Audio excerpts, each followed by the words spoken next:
Hello guys, welcome back. So let's write down the code for the top down approach of a Fibonacci number.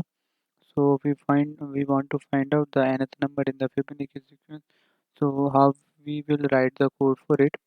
We check if n is smaller than or smaller than or equals to 1.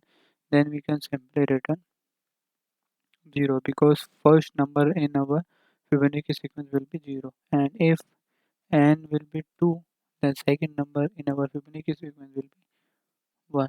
This will be our test case.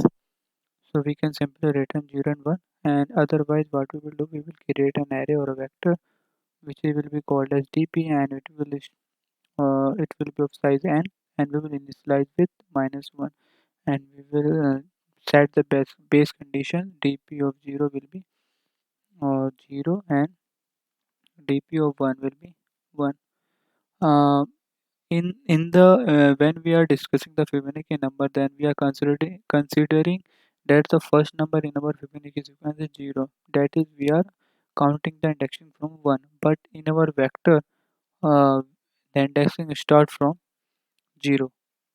So if we want to find out the nth number, then it will point to n minus 1 index in the vector. So we have to keep this in our mind. So uh, dp of 0 represents the first number in the Fibonacci sequence, and bp of 1 represents the second number in our Fibonacci sequence. Otherwise, what we will do is we will create a function which will return the int integer, and we will define this function. And so let's call the function find nth fibo, and we will pass the dp and n to it, and then we simply return the answer. And let's make a function find nth fibo, and we will take the vector by reference and an int n, and we check if dp of n minus 1, because if here n representing in the vector n minus 1, so we will check if dp n minus 1 is not equals to minus 1, because if it will not be minus 1, we have initialized with minus 1. Whenever we will calculate the solution for the sub problem, then we will update that we will put that solution in our dp array. So if it is not minus 1, then it means that we have calculated the solution for the n. So we can simply return dp n minus 1.